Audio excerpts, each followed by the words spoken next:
Noong sumiklab ang sigalot sa pagitan ng mga Breton at Indiano, may mangilan-ngilan din sa mga dayuhang Indiano ang napadpad sa Pilipinas at mas piniling yakapin ang kultura ng mga Pilipino. Subalit may iilan rin sa mga ito ang nagtataglay ng lihim na karunungan mula sa kanilang bansa. Sa kalaunan ay ginamit nila ito bilang pangdepensa sa kanilang mga sarili kontra sa itim na mahika ng mga ilang Pilipino na nagtataglay ng aral na lalang ng demonyo. Ating pakinggan ang istoryang ibinahagi ni Ahmed noong yakapin nila ang kulturang Pilipino.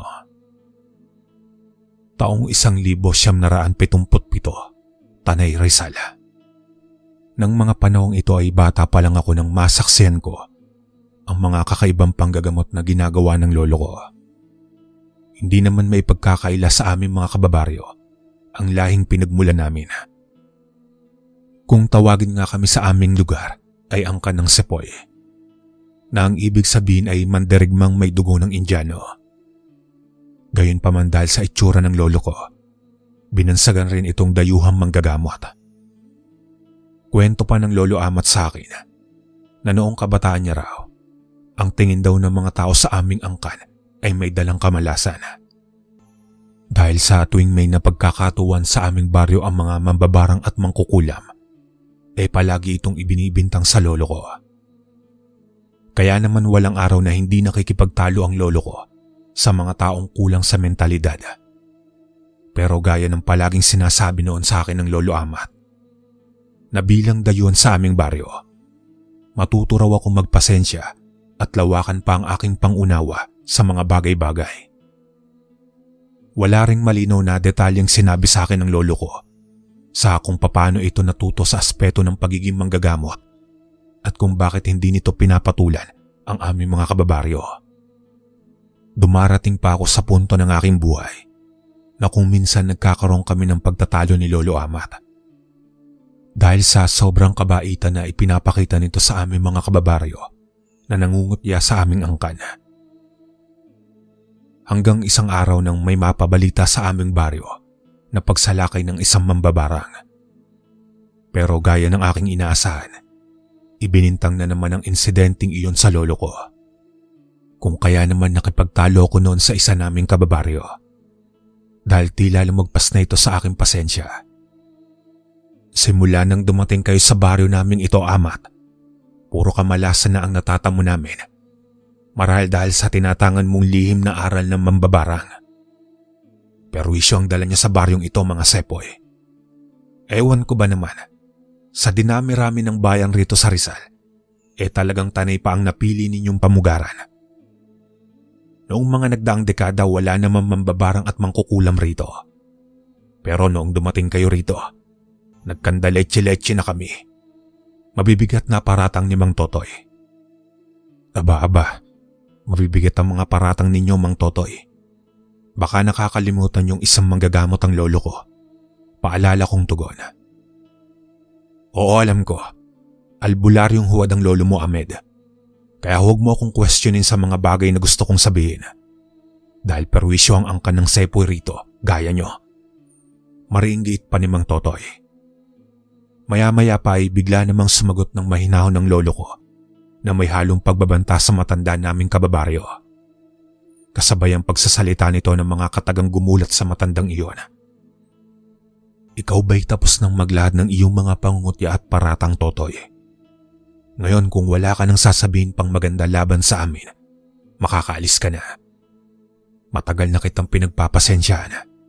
Alam ko rin ang itinatago mong lihim. Marahil dayuhang manggagamot na huwad ang tingin mo sa akin.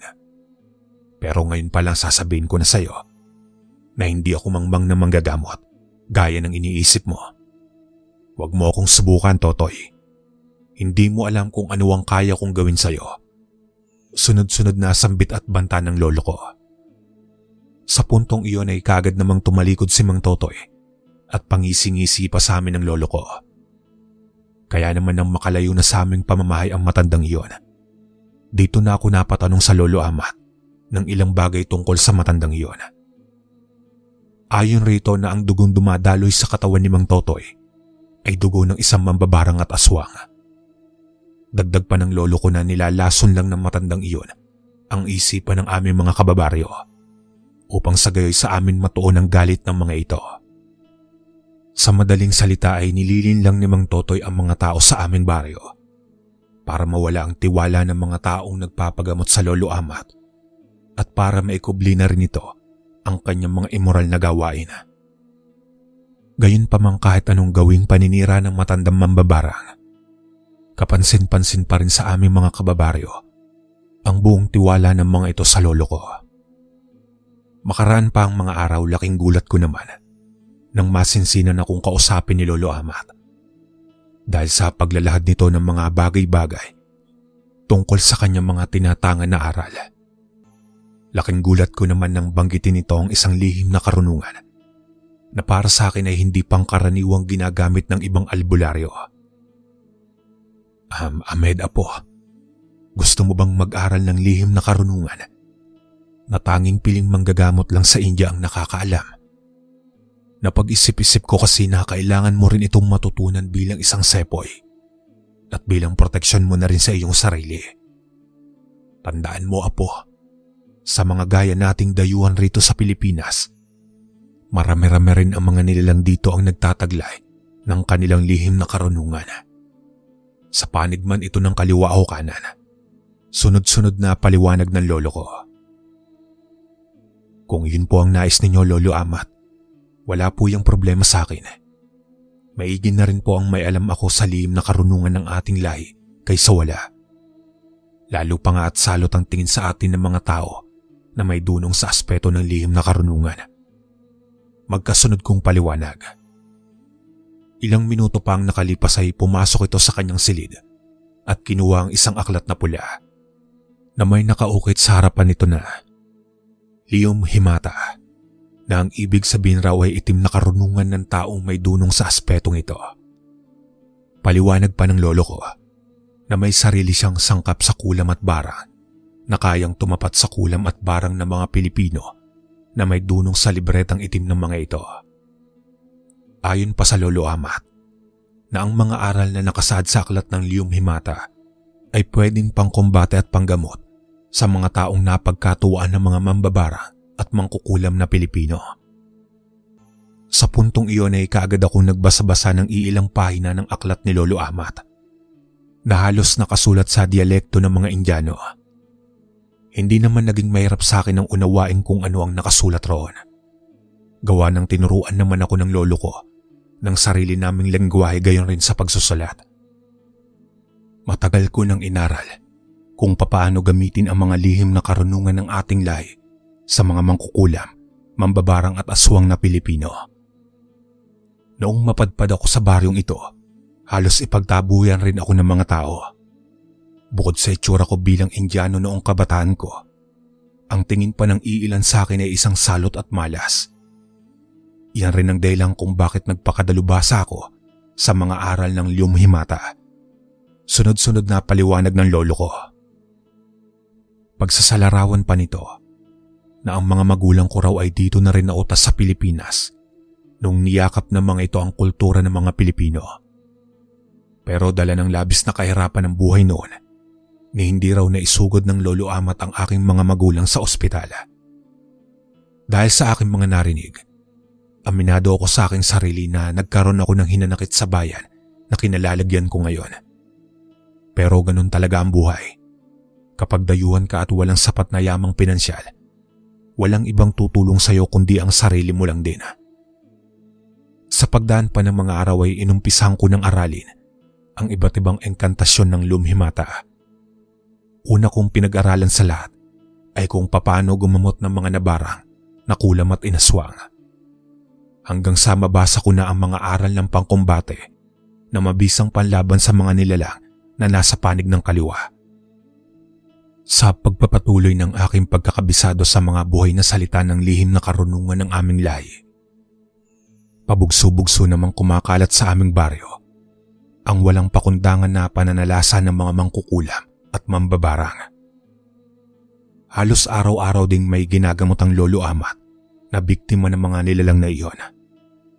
Gayunpamang ginagawa pa rin ng lolo ko ang lahat ng kanyang makakaya para lupigin ang mga nilalang na iyon. Sa pagsapit pa ng mga sumunod na araw, harapang inilabas ng lolo ko ang kanyang itinatagong baol. Sa pagbuklat ng baol na iyon, tumambad sa aking paningin ng isang hugis tao na manika na gawa sa itim na kahoy. May kandila ring pula roon at maliliit na pako na nakalagay sa isang garapon na puno ng langis. Sa katawan ng kahoy na manika, napansin ko rin ang nakaukit na simbolo roon at engkantasyon na tanging si Lolo Amat lang ang nakakaalam. Nakakaawa na ang mga taong napagkakatuwaan ni Totoy at ang mga kaanib nito mambabarang at mangkukulam. Sa pamamagitan ng mga gamit kong ito, ewan ko lang kung hindi mabawasan ang pangkat ng mga iyon. Wala akong kagamitan na kukunin sa mga iyon at sapat na sa akin ang kanilang buong pangalan para isakatuparan ng aking ninanais. Sa loob lang ng ilang linggo, sunod-sunod ang magaganap na burol ng mga mambabarang at mangkukulam rito. Ipapakita ko rin sa mga iyon kung sino ang dayuhang manggagamot na kanilang kinakalaban. Sunod-sunod na gate ng lolo ko. Makalipas pa ang mga araw, paulit-ulit nilapatan ng sumpa ni Lolo Amat ang replika ng manyikang hinulma sa itim na kahoy. Gamit ang mga nakasad na engkantasyon ng lumhimata, labis naman akong namanga sa paggamit nito ng itim na mahika ng mga Indiano. Ayon kasi sa isang pahina ng aklat na nabasa ko sa libro ng lumhimata, kailangang ibulong ng lolo ko ang ngalan ng taong gusto niyang pahirapan sa katawan ng kahoy na iyon, upang sa gayoy pumalob roon ng presensya nito. Dagdag pa ng lolo ko na ang panghuling sangkap sa kulam ng taong may dunong sa aspeto ng lihim na karunungan ng mga Indiano ay ang mga pako nitong nakababad sa isang garapon na may langis. Nakikita mo ba ang mga pakong ito, Ahmed? Ito ang huling sangkap para utasin ang mga mambabarang at mangkukulam na naglipa na sa baryong ito. Hindi lang sa aspeto ng panggagamot ginagamit ang aral ng lumhimata, kung hindi sa pagpaparusa at pag-utas din sa mga nilalang na nasa panig ng kaliwa. Hindi hamak na mas malakas ang lihim na karunungan nating mga sepoy kumpara sa mga Pilipino na ginagamit ang kanilang abilidad sa walang kwentang bagay. Sunod-sunod na pahayag ni Lolo Amat. Nang masiguro ng lolo ko na kumpleto niya na ang ritual, pinaghandaan naman ito si Mang Totoy gamit ang aral ng mga kulam, barang at manggagamot bilang pangkombate. Sa bawat taong pumupunta sa aming pamamahay noon para magpagamot ay pinauunlakan ng lolo ko. Ni isa sa mga ito ay wala siyang tinalikdan, mapabata man o matanda, babae man o lalaki. Hanggang isang araw noon, habang nakaupo ang lolo ko sa kanyang kulumpyon, ay humahangos ng takbo si Mang Pilo na halos magkandadapa na. Kasabay ang pautal-utal nitong pagsasalita ng mga bagay na ikinagulat ng lolo ko. Amat, kaibigan. Yung anak ko tumirik ang mga mata at nagsasalita ng kung ano-ano. Tulungan mo ko, kaibigan. Baka kung mapaano ang anak ko.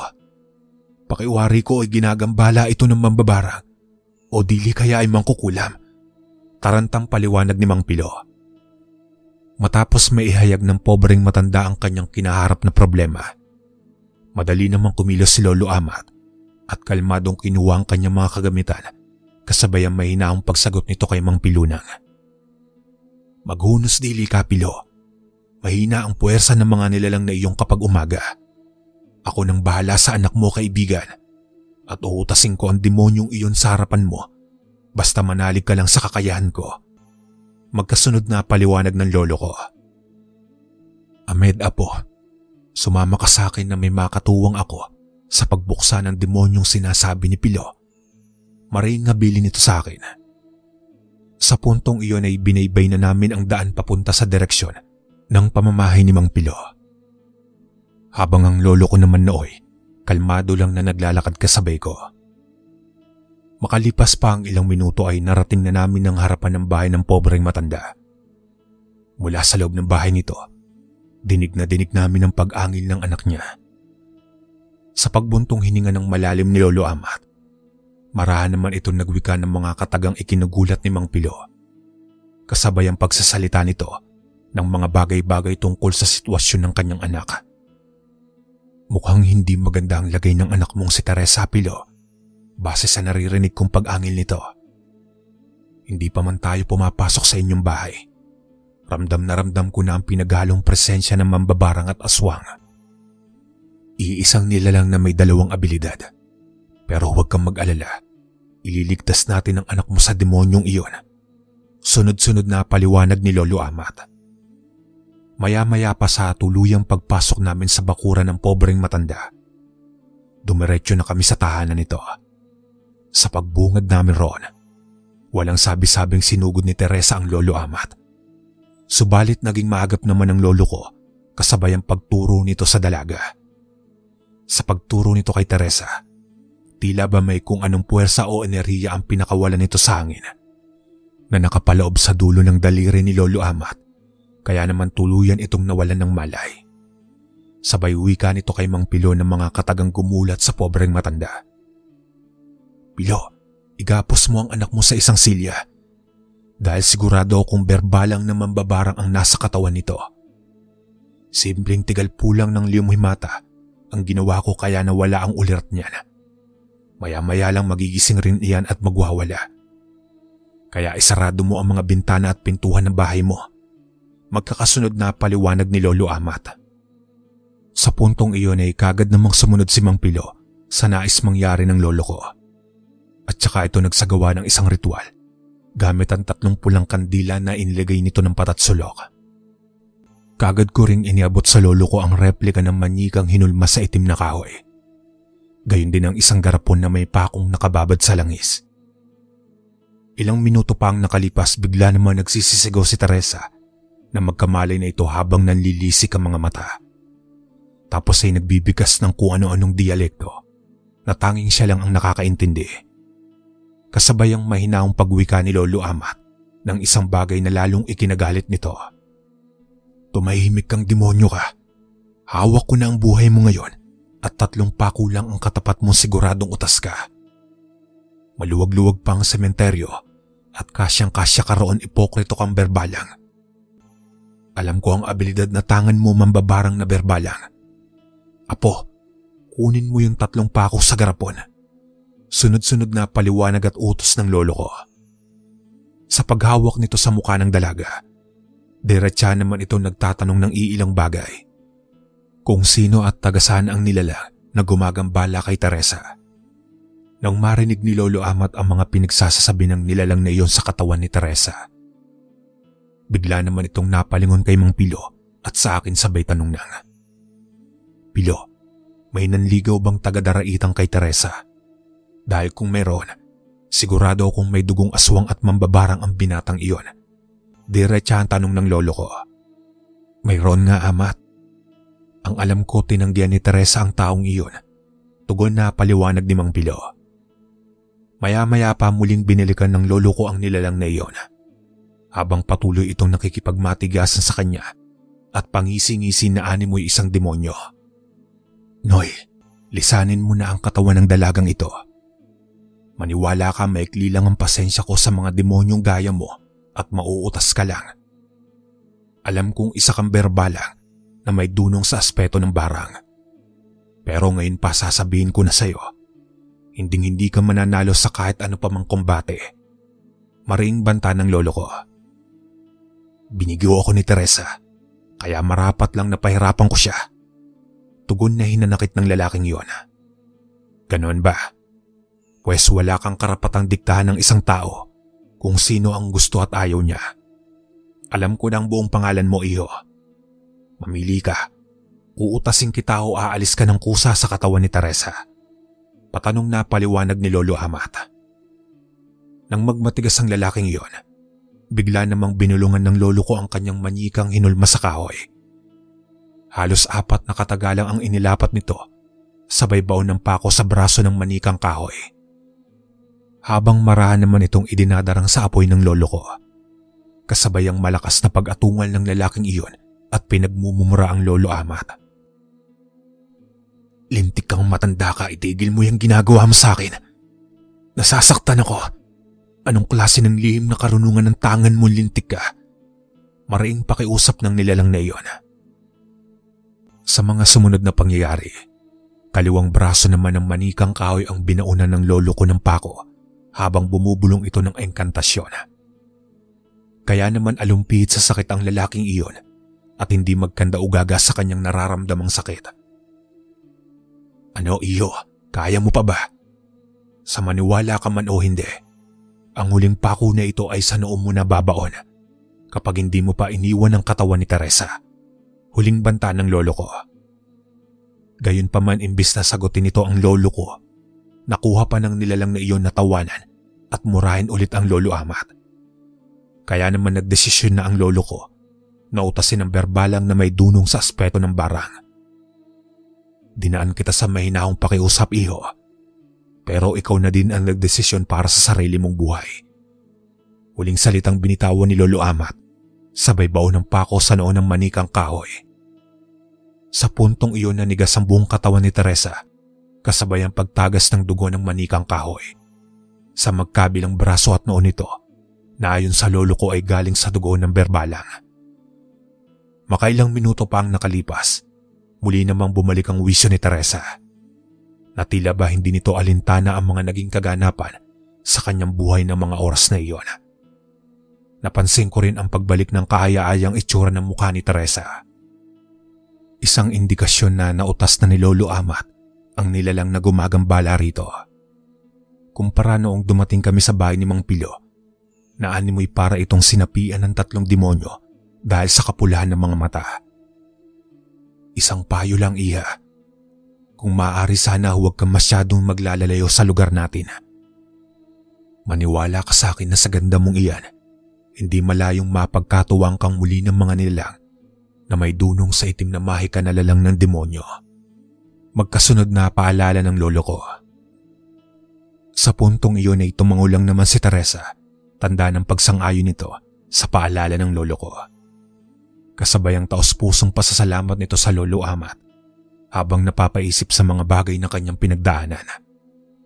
Sa isang banda naman halos umabot rin sa sukdulan ang pasasalamat ni Mang Pilo sa lolo ko. Dahil sa dami raw ng magagamot na kanyang nilapitan, ang lahat daw ng mga ito ay tumanggi sa kanya. Marahil natakot daw ang mga iyon na makipagkumbate sa aswang na berbalang na may dunong sa barang.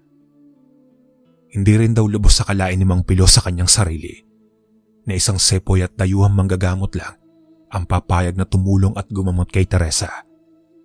Sa puntong iyon ay mahinahon naman kami nagpaalam sa mga ito na uuwi na. Dahil ang alam ng lolo ko sa kanyang sarili na nautas niya na ang aswang na iyon. Sa pagtahak namin ng daan pauwi sa aming bahay, halos kalmado lang ang lolo ko na naglalakad at nananatiling walang imik. Habang ako naman nooy napapatunganga sa ipinakita nitong kagilagilalas na husay sa paggamit ng liyum himata. Nang mapansin ni lolo na tinititigan ko siya, mahinahon naman itong nagsalita sa akin ng mga katagang gumulat sa aking wisyo. Habang nagsasabi ng mga bagay na maaari kong gawin sa hinaharap kapag may nakaengkwentro akong aswang. Ahmed Apo, na manghakaba sa bisa at galing ng mga engkantasyon sa aral ng liyum himata. Balang araw, Apo, magiging mabalasi ka rin manggagamot na nagtataglay ng kaliwat ka ng aral ng ating lahi. Madali lang ilagay ang presensya ng kahit sino pa mang demonyo sa replikang manika na hinulma sa itim na kahoy. Kung anumang bagay ang gagawin mo sa itim na manika, ay siya rin mangyayari at mararamdaman ng nilalang na nakapaloob kahit aswang, mambabarang at mangkukulam pa yan. Sunod-sunod na paliwanag ng lolo ko. Kaya naman aminado ako sa aking sarili na mas lalo pa akong namangasa lihim na karunungan ng aking lahi. Bukod kasi sa nagtataglay ito ng pandepensa, pwede rin itong pang-opensa sa mga nilalang na nasa panig ng kaliwa. Dagdag pa ng lolo ko na marami pa siyang ituturo sa akin na tanging kami lang dalawa ang nakakaalam.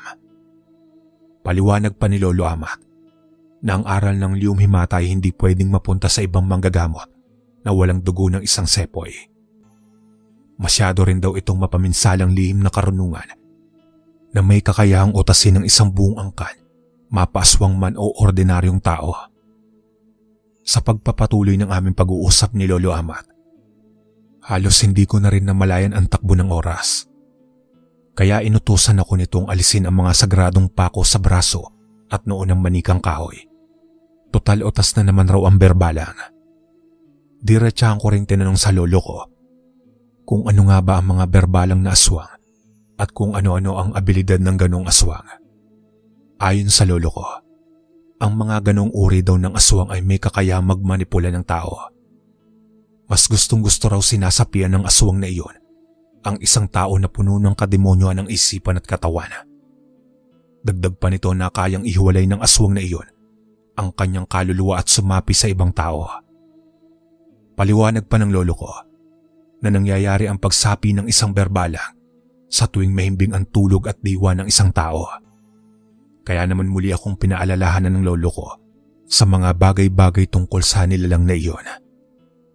Ahmed Apo, iwasan mong mag-ipon ng galit at kasamaan sa iyong puso upang sa gayo hindi ka pang ibabawan ng isang berbalang. Dahil ang puso't isipan ng isang tao ang pangunahing ginagamit ng mga ito para manipulahin ang kanilang biktima. Nakita mo naman siguro ang manliligaw ni Teresa na may dugo ng berbalang na pilit pinapasok ang isipan ng anak ni Pilo. Pero bigo siyang isakatuparan niyon. Kung nahuli-huli lang tayo ng dating, malamang sa malamang nakautas na ng inosenteng tao si Teresa nang hindi niya alam dulot ng isang berbalang. Iyan rin ang dahilan kung bakit maraming manggagamot ang ayaw makipagkumbate sa berbalang. Dahil sa takot na masakop nito ang kanilang isipan. Sunod-sunod na paliwanag ng lolo ko. Sa pagdaan pa ng mga araw, ay muli na namang nagparamdam si Mang Totoy sa amin ng lolo ko. Makalipas lang ang 2 linggo noong huli itong makipagsagutan. Habang nagwiwika ng mga katagang gumulat sa wisyo namin ng lolo ko at pangising-ising nagsabi ng, "Mabalasik kang talaga, Amat. Nabalitaan ko ang ginawa mo sa isang mambabara na may dugo ng aswang. Kung sa bagay bagito lang ang taong iyon at marami akong kaanib sa daraitan. Pero hindi pa rin ako natatakot sa mga gaya mong dayuhang manggagamot na may dugo ng sepoy." Magkasunod na paliwanag ni Mang Totoy. "Huwag kang mag-alala, Totoy. Malapit-lapit ka nang sumunod sa taong gumambala sa anak ni Pilo. Kapag ako ang nakatapat mo, hinding-hindi kita bibigyan ng pagkakataon." Tugon na paliwanag ng lolo ko. Gayon pa man ay maraan lang tumalikod at naglakad papalayo ang pobreng matanda habang patawa-tawang nililingon kami ng lolo ko. Makahulugan para sa amin ng lolo ang mga ngising iyon ni Mang Totoy at alam ng lolo Amat na hindi iyon gagawa ng mabuti. Sa pagdaan pa ng mga araw ay naging maayos naman ang lahat at walang napapabalitang pagsalakay ng aswang na may dunong sa aspeto ng barang at kulam. Kung kaya naman tuloy-tuloy pa rin ang pagtanggap namin ng mga tao na gustong magpagamot sa lolo ko. Gayon pa man hindi pa rin namin iniaalis sa aming isipan ang mga banta ni Mang Totoy. Dahil alam ng lolo ko na kahit ano pa mang oras, pwedeng manalasa ang matandang iyon. Lalo na nga at wala nang naniniwala sa mga maling paratang nito sa amin. Sa pagpapatuloy ng buhay namin ni Lolo Amat bilang mga sepoy na manggagamot, ibinuhos ng lolo ko ang lahat ng kanyang nalalaman upang masolusyonan ang problemang espiritual ng mga tao na ginagambala ng mga aswang, mambabarang at mangkukulam. "Ahmed Apo, mag-ikot-ikot ka nga sa baryo natin at pakiramdaman mo ang mga tao. Baka mamaya kasi palihim na nagkakalat ng kademonyoan si Totoy at ang kanyang mga kaanib na demonyo. Kung sakasakaling may mapuna kang kakaibang ikinikilos ng mga tao, huwag kang mag-atubiling iparating ito sa akin." Sunod-sunod na paliwanag ni Lolo Amat. Dahil sa mga pinagsasabi nito, kaagad naman akong kumilos upang gumala sa aming baryo. Sa unang purok pa lang ng dadaanan ko, maayos naman ang mga taong naroroon. Batid ko rin sa aking sarili na walang banta ng mga nilalang na nasa panig ng kaliwa ang namumugad roon. Maya-maya pa nang mapadpad ako sa kabilang purok, naramdaman ko na kaagad ang kakaibang presensya ng iilang naninirahan roon. Na halos pa ilalim kong makatingin sa akin at nanlilisik ang mga mata sa katirikan ng araw. Ilang minuto pa ang nakalipas, bigla naman akong hinarang ng isang matandang lalaki sa purok na iyon. Kasabay ang paglalahad nito sa mga bagay-bagay na siya ko namang ikinagulat, sabay wika niya ng, "Ikaw ba ang apo ni Amat, yung sepoy na manggagamot? Masyado nang malaki ang perwisyong idinudulot niyo sa aming pangkat. Alam kong ang lolo mo ang responsable sa pagkamatay ng aswang na berbalang na may dunong sa barang. Taga-daraitan ng taong iyon at kaanib namin. Siya nga pala ay parating mo sa lolo mo na dumayo kami rito upang utasin siya." Sunod-sunod na paliwanag ng matandang iyon. Matapos kong marinig ang pinagsasabi ng matandang dayo, walang pagdadalawang isip naman akong umatras at bumalik sa aming pamamahay. Kaya naman nang dumating ako sa aming tahanan, tapatan kong sinabi kay Lolo Amat ang banta ng matandang iyon. Sa puntong iyon, bigla namang napatayo ang lolo sa kanyang kolumpyon. Habang takang-taka itong napatitig sa akin, dahil hindi nito lubos sa kalain sa kanyang sarili, na paunti-unti na pala kaming pinangingibabawan ng mga aswang na dayo. "Saan purok mo nakita ang mga demonyong iyon, Ahmed Apo?" Pagalit na tanong ng lolo ko. Maya-maya inilahad ko na rito kung saan purok ko nakita ang mga nilalang na iyon na nagbanta sa buhay ng lolo ko. Walang sabi-sabi nitong pinuntahan ang mga aswang na iyon.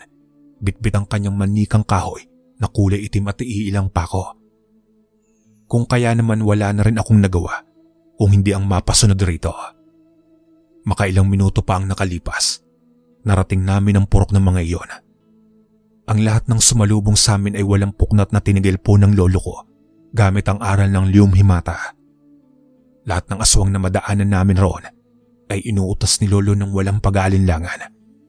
Gamit lang ang mga banal na engkantasyon ng lumhimata. Sa isang kubo sa tabi ng kalsada, nakita rin namin si Mang Totoy habang nakikipagkwentuhan sa mga kapwa niya demonyo. Kaya naman nagkubli muna kami bago tuluyang lumapit sa mga ito. Sa paglapat ng ritual ng salita ng lolo ko sa hawak niyang manika, unang ibinulong nito ang ngalan ni Mang Totoy. Para naman hindi magamit ng matandang iyon ang kanyang mga kamay at paa, ibinaon ni Lolo Amat ang 4 na pako sa katawan nito. Mula sa aming pinagkukublian, nataranta ang mga kausap nito nang biglang sumabasob sa lupa ang pobreng matanda at nagkikikisay. Sa noo ni Mang Totoy, isinentro ng lolo ko ang isa pang pako, kaya naman tuluyan iyong namaalam. Sa tuluyan namin paglapit sa kubong iyon, bigla namang umangil at nanlisik ang mata ng mga ito.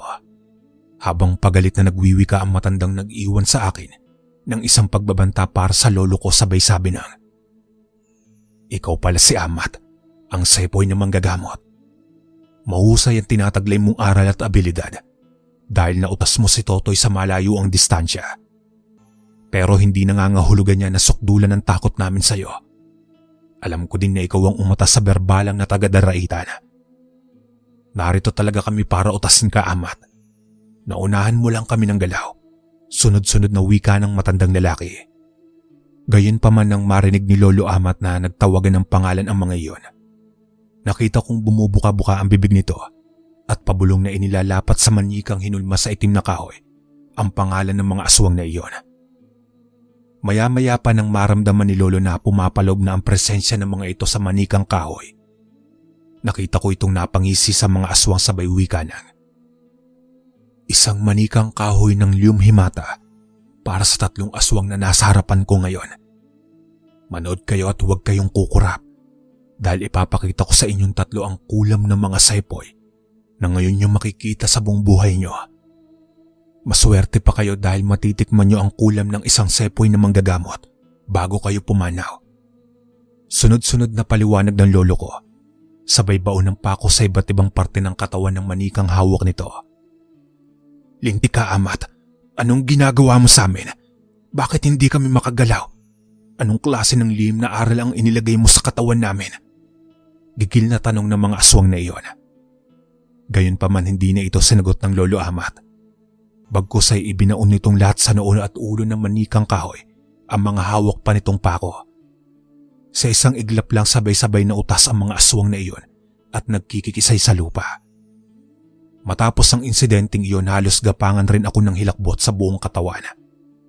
Dahil sa kakaibang husay ni Lolo Amat sa aral ng liyum himata na kayang umutas ng aswa ng sabay-sabay. Pero alam niyo ba, sa paglipas ng taon bago na mayapa ang Lolo Amat, iniwan nitong lahat sa akin ang kanyang mga natatanging kaalaman sa aral ng liyum himata. Gayon din ang titulo nito na Sepoy ng Manggagamot. Hanggang dito na lang po ang aking kwentong mga kalakbay. Maraming salamat.